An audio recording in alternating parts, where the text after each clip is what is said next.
but all the dust cannot be completely mitigated.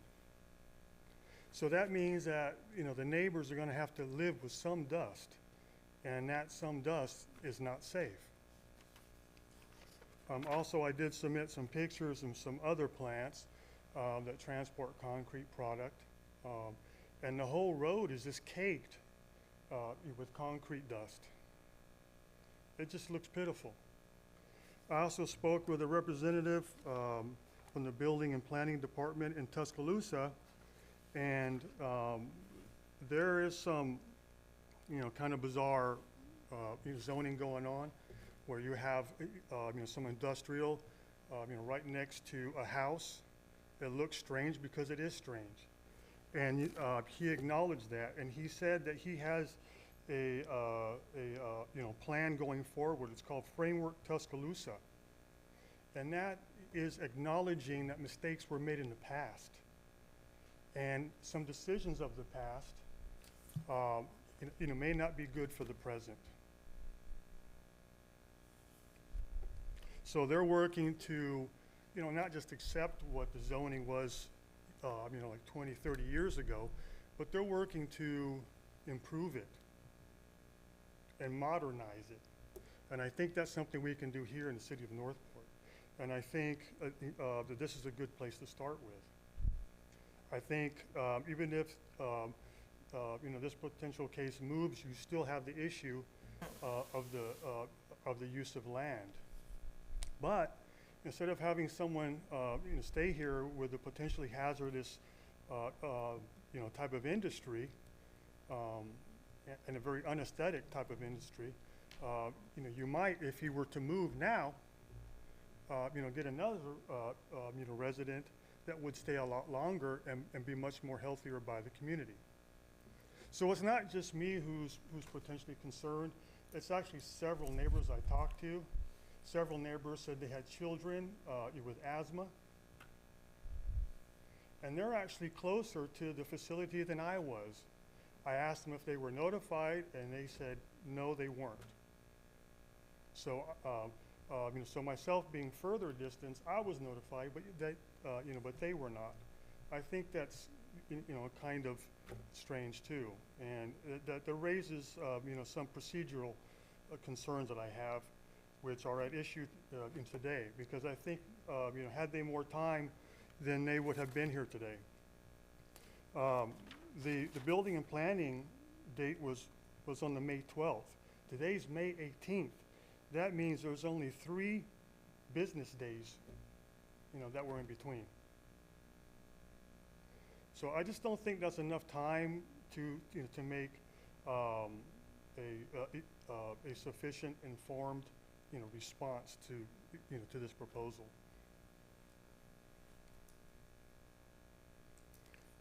Thank you. I didn't know if there was anything further. We were gonna, and I appreciate you coming up to speak as a. I appreciate y'all. Yes, sir. Any further comments that you would have? Yeah. So just my, you know, objection at this point in time is the health concerns for the community, and you know, the aesthetics of the situation. That's a beautiful spot. A lot of things can be done with it. And I think, you know, after all these years and all the money that they may have made, you know, to shove this, you know, down the community's throats is selfish and a little bit stingy. Any further? No, sir. Thank you. Thank you. All right. I appreciate the discussion with staff and citizens, of course. So I think that there's a general consensus among council that suspending the rules would not be something that we will be looking to address, with the exception of the first reading. Wouldn't that? Yeah, I just can't look to suspend the rules just to immediately consider it, just because you only got a short time frame of looking at it, and staff's done a good job in getting the information that we've asked. I think it's just we need a little bit more time to address it as a full body of council, obviously, and getting some more information. So I just could not. I'm not comfortable with suspending the rules, Ron, to do that. So I will offer it up for a first reading. And I will say to Mr. Wiggins, I personally don't have any issues myself. So I know the reputation of your company. Yeah. And I know how y'all work and how you do things, so I know that you have the best interest of everyone that's around you in your heart. So I appreciate you coming tonight, and for me, I don't have any issues. All right, I will offer it up for a first reading. So, Ms. Ram, I didn't know if you had anything further to add. The only other comment I would have is when at the planning commission level, that is when we send adjoining property owner notification, and we do that for every case. And our normal procedure is that the next council meeting following the planning commission meetings, we do put those appropriate agenda items on the council agenda for first readings. That's our standard procedure. All right, Ron, so even this public hearing, if we would have suspended the rules, you'd have had to have a public hearing, correct? Okay, so since we didn't suspend it, we can still offer it up for a first reading, and then we would move forward typically like we would in our normal process. Okay. I think that's the conversation Mr. McCullum and I were having while you were speaking, Ms. Ram. I apologize. We just wanted to make sure that we didn't move out of step on that one. So, again, I don't think council's going to go with suspension of the rules, Mr. Wiggins. Again, we understand the business that your company brings to the city and the reputation, although I think the consensus after discussions that you hear tonight, we're not comfortable with suspending the rules, but I will offer it up for a first reading just to get full body back in council session, and then have staff kind of get some more information if there are other issues with citizens and other issues that we may not be thinking about. That gives us a little bit more time to address it and vote on it accordingly. So that'll be next council meeting. All right, so for the record, I will offer that up for a first reading to allow typical staff processes and getting more information regarding this so we can vote on it as a full council next council meeting. So that's only offered up by me for a first reading only.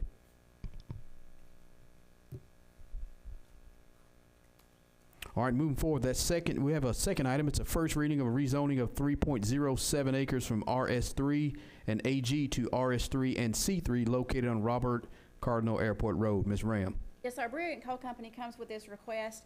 Specifically, the request is to rezone lots 1, 2, and 3 of the proposed Airport Road subdivision to C3, and then lots 4 and 5 of the same subdivision to RS3. The request does meet all necessary acreage requirements. Staff did receive one comment from an adjoining property owner that was not in support of the rezoning request. However, the Planning Commission does send this up with a favorable recommendation. Would also like to state that when it was first presented, there was conditional use for office warehouse. After discussion, we did not want office warehouse in C3 anymore. We moved that out to C6. There's also some confusion on exactly what an office warehouse is, and this is just so we can be consistent moving forward. We're not talking about a space in which you do retail in the front, then you have items in a warehouse for resale. The idea was like a tradesman's shop where he could have his parts, his surplus items, so it's not really we think, and we discussed this, and the city needs to take a look at the definition, but office warehouse, it was not correct for the terminology. C3, these are going to be like a contractor space or something like that, which more people need. It might even be a flex space, which is becoming more popular as they try and reuse this stuff. So we actually took that out of the original submission, Julie, and I don't know how we did that, but we did. But this is not, despite what everybody may hear, this is not an office warehouse. This is basically like a contractor storefront with space for his trade or something like that. Staff is going to work on the definition and bring that back to the Planning Commission and then on to City Council. Yeah, and it's rather unusual to have residential next to an airport anyway. Eventually, that would be all commercial around the airport. Maybe if we flew something in other than cargo planes or football games. Just saying. All right. Offer it up for read. I just wanted to clarify in case somebody comes back about that item. Did you want to also put in that offer? Did you want to just acquire the airport when Tuscaloosa does their improvements? And is that what you want to do too? Can I do that the day I leave? Hey. You say you want to annex the airport once they get it done. All right, that was offered up by Councilman Roberts on that first reading, rezoning that acreage. on Robert Cardinal Airport Road. Third item is a first reading amendment to the design review standards pertaining to sidewalks. Ms. Ram? Yes, sir. This proposed amendment will create the Sidewalk Trust Fund or Fee in lieu of Sidewalks program. The text that you were given in your packet does contain the guidelines that will determine when a developer can petition the Planning Commission to participate in this fund. The fees will be determined by the city engineer and will be based on the total cost of sidewalk installation. And this does come with a favorable recommendation from the Planning Commission. All right, is there a member of council wanted to offer this up for a first reading? I will. All right, And we did it. that is offered up by Councilman Roberts. 8B1 is a resolution authorizing our city administrator's office to enter into our annual contract with Vertiv Corporation. Again, this is out of our PD. Again, this is just an annual contract services, and this is just a PO requisition for any associated costs. I'll make a motion to approve that resolution. Is there a second? Second. Second by Councilman Roberts. Any questions or comments? Hearing none, Mr. McCullum. Councilman Roberts. Yes. President Logan. Yes. Councilman Hogg. Yes. Motion carried. Second item is a resolution authorizing a 1992 military truck as surplus and authorizing the proper disposal. Again, this is out of PD. Again, if you hadn't seen it, it is a military truck. There's no getting around it.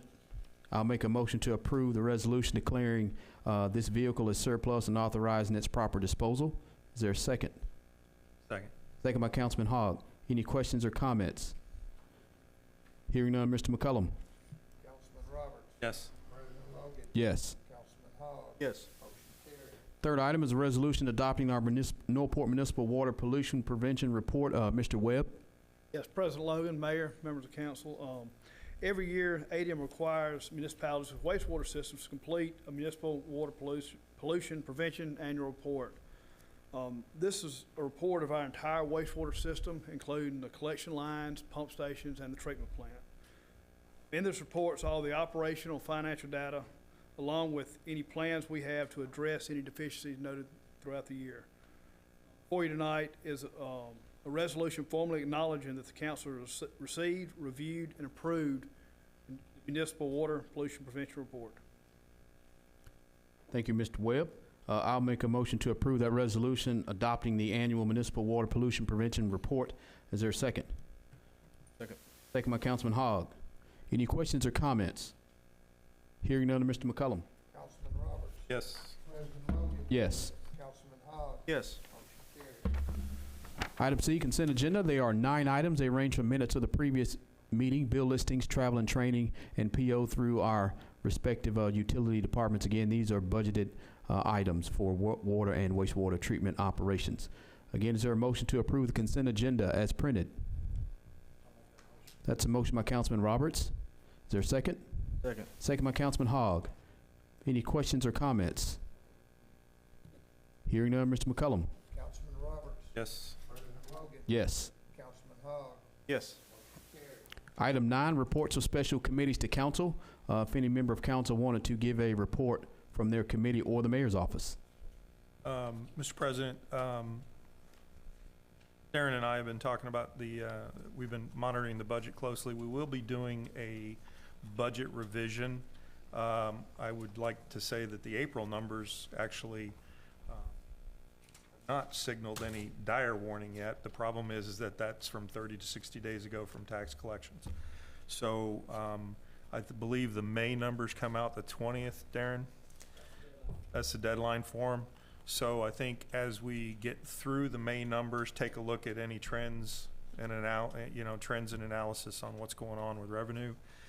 Are we going to see a dip or whatever? But I think it would be prudent to do a budget revision and just try and stay ahead of the curve. Do you want to, Councilman, and thank you for the report for finance. So the budget revision, once you and Darren kind of look at it on the 20th, maybe next June meeting, or? It would probably, and depending on what May's numbers do, right? We may need to react, or we may need to, just slightly alter what's going on. But I think that after we see the May numbers, we'll be in a little better position. Revenue is actually running okay right now, I guess would be the best way to say that.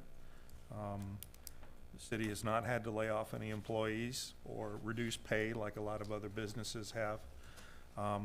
We're still trying to help our community, you know, some of our nonprofits and things, but our revenue is delayed so much from when reality is, at times we've got to be a little careful. Maybe in June have a formal budget review based on what happens in May. Hopefully the tax board might have some indications too. I know that the county had said they had drop.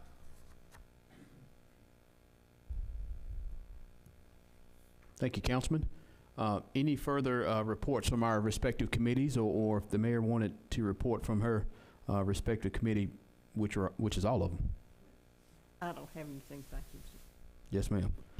Item 10, public hearings. We have none on the agenda. Item 11, city administrator's business. Mr. McCullum. Yes, Mr. President, I have one item I want to bring up. We at the administrative committee last week, we discussed the creation of, or the appointment of an assistant administrator position, and that's just simply, it's not creating a new position, it's not a new hire.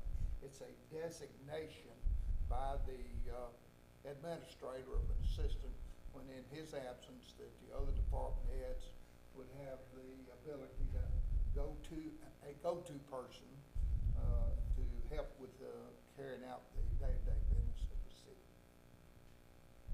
That's at some point we may want, I would request that the council take some formal action on it. This is me telling you that this is what I plan on doing unless there be some objection.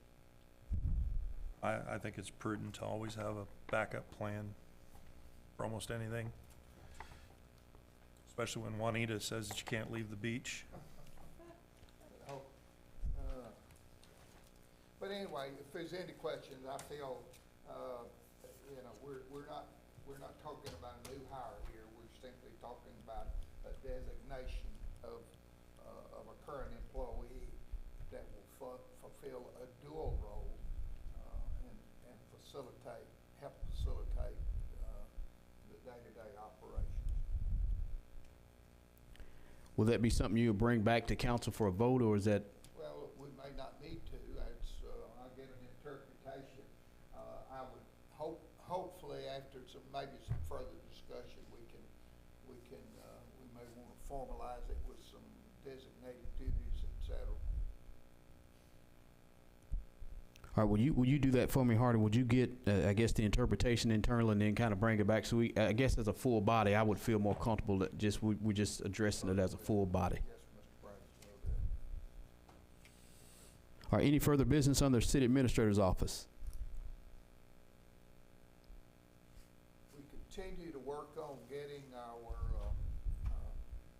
see Russ here, he's smiling back there. We tried to get our road plan put together, our resurfacing, trying to finalize, and I hope we're getting closer to finalizing the redo of the project up in Northwood Lake west rather, where we've had some subsidence and some issues over there, and TTL is working on that project. But we're continuing to work, trying to pull together, and certainly the budget will dictate how much paving that we can put down, but we're at the point of meeting with the contractors to get that process started. We'll be back to you with numbers. Sounds good. Thank you. Any further business, Mr. McCullum? I think that's it. Item 12, departmental business. We have none on the agenda. Item 13 is public comment. We have no citizens who have signed to speak. Item 14, mayor and council members' business. I'll start with Mayor Aaron. I don't have anything, thank you very much. Yes, ma'am. District 1, Councilman Roberts. Out of the Planning and Zoning Commission, when we discussed the particulars with the Ballard property, I believe the city owes it to itself to take a look at those M1 areas and decide whether or not, in fact, they should still be there. I believe that we owe it to the businesses that are there to find a plan that can work, but eventually down the road, is light manufacturing in those areas appropriate now that the city has outgrown that? And perhaps may want to consider